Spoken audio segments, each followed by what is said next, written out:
2013.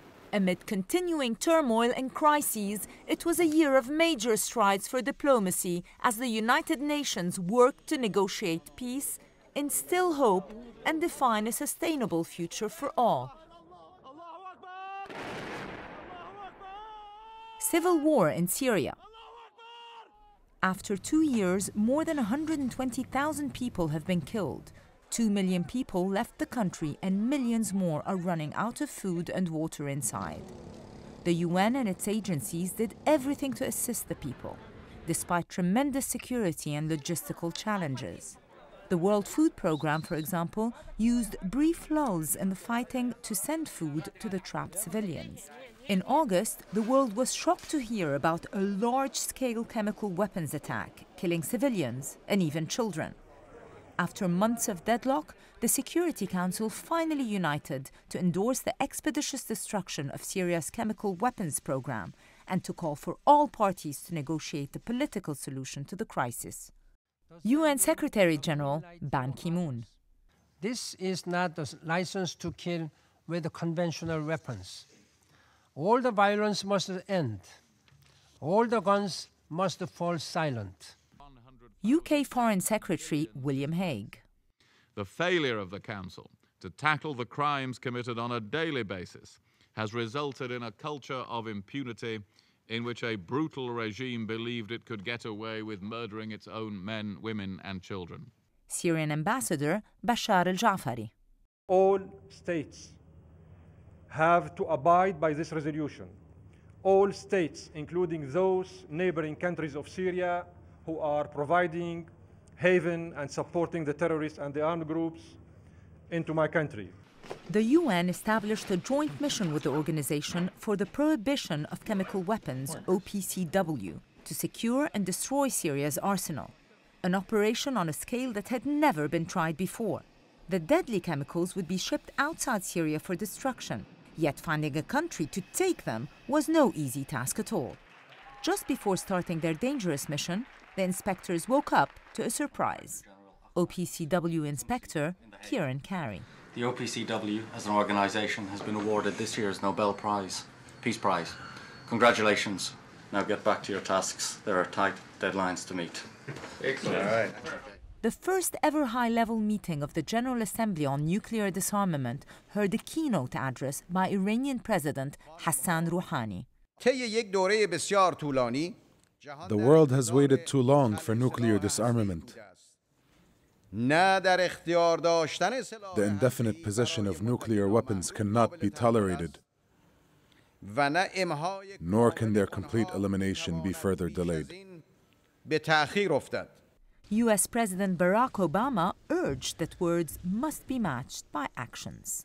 But I do believe that if we can resolve the issue of Iran's nuclear program, that can serve as a major step down a long road towards a different relationship, one based on mutual interests and mutual respect. After lengthy negotiations, 6 world powers and Iran reached an initial agreement that calls on Iran to curb its nuclear activities in return for limited relief from sanctions. Another historic landmark, the adoption of the International Arms Trade Treaty aimed at reducing the illicit flow of weapons to warlords and criminals. More than half of the member states have signed the treaty, including the largest arms exporting country in the world, the United States. US Secretary of State John Kerry. This is about keeping weapons out of the hands of terrorists and rogue actors.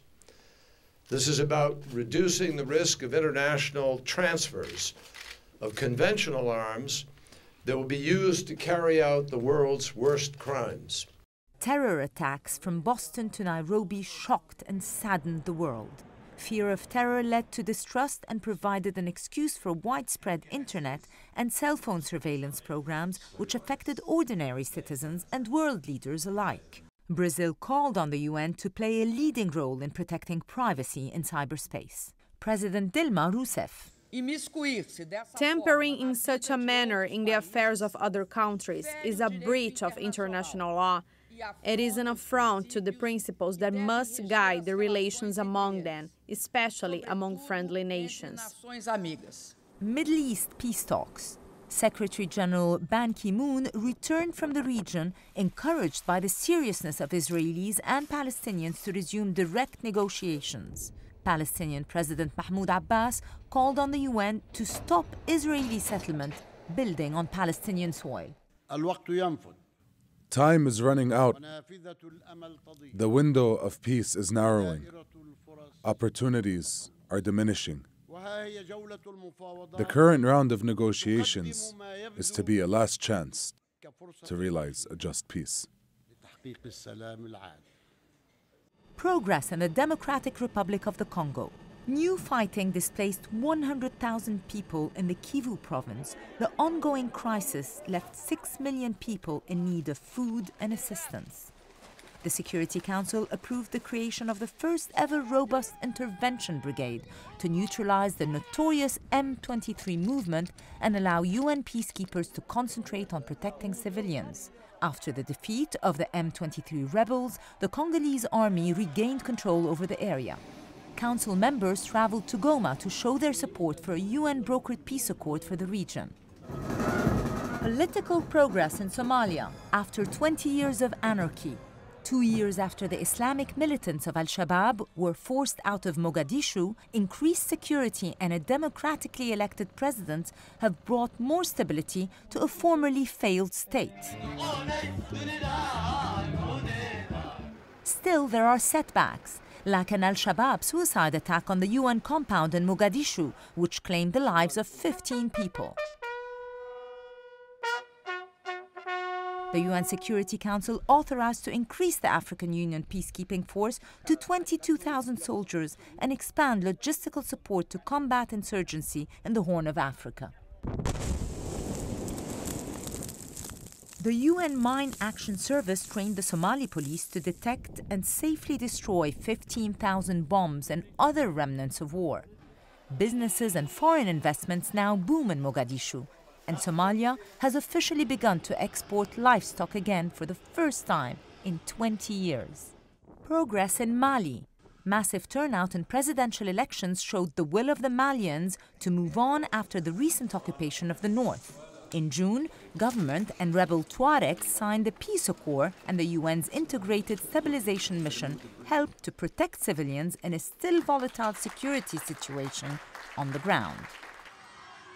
In the fragile Sahel region, people need peace, development, and jobs. Secretary General Ban Ki-moon and World Bank President Jim Yong Kim traveled to the area and pledged $1.5 billion in investments for an integrated Sahel strategy. Forgotten crisis in the Central African Republic. The complete breakdown of law and order left millions of people cut off from assistance. The African Union sent an African-led support mission in October, and in December, the Security Council authorized the deployment of new forces to stem suffering, insecurity, and violence. Angelina Jolie, Special Envoy of the High Commissioner for Refugees, urged the Security Council to have zero tolerance for sexual violence. Rape, as a weapon of war, is an assault on security. And a world in which these crimes happen is one in which there is not and never will be peace. Special Representative on Sexual Violence in Conflict, Zainab Bangura. Today, it is still largely cost-free to rape a woman, child, or man in conflicts.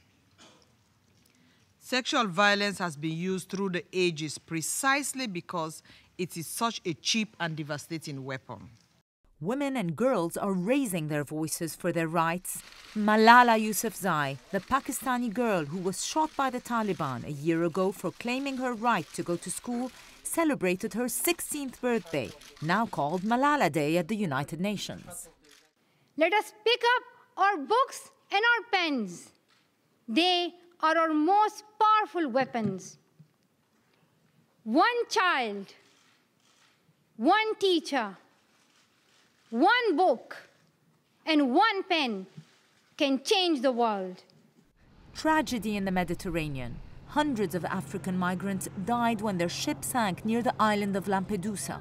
the UN General Assembly adopted a resolution to call for countries to protect the human rights of migrants and stop abuse and exploitation. Progress against hunger. 20 million people reached food stability in 2013, yet 1 in 8 humans still faces chronic hunger. And yet each year, according to a UN report, more than 1 billion tons of food goes to waste, worth $750 billion, the equivalent of the GDP of a developed country. Happy World Toilet Day! The first World Toilet Day was celebrated in November to remind that 2.6 billion people live without proper sanitation. More people have access to cell phones than to a toilet. India's Total Sanitation campaign uses the winning slogan, "No toilet, no bride." When my mother and my father decided about the marriage, they checked first whether there was a toilet at the groom's house. Roughly a third of the world's countries have reached the Millennium Development Goals to reduce poverty and hunger. A new development agenda is emerging to set sustainable goals with respect to the environment and social justice.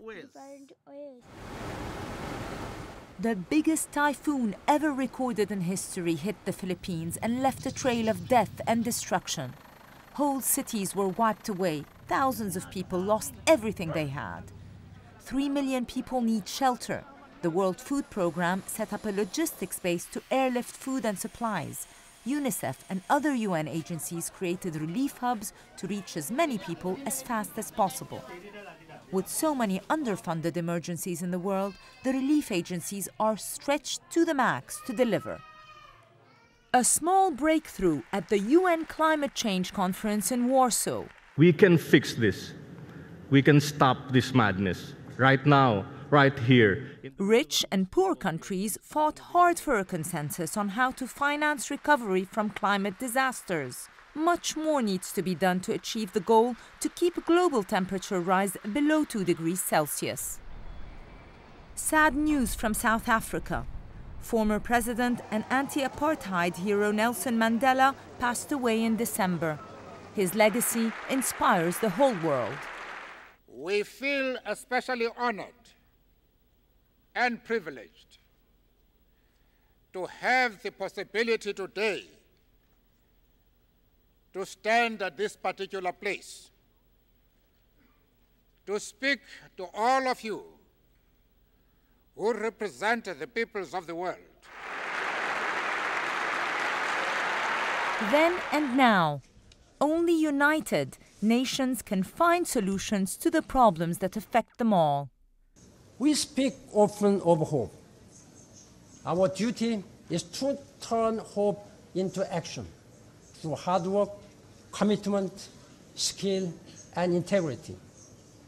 With passion, but most of all, with compassion, we can build the future your people want and that our world needs.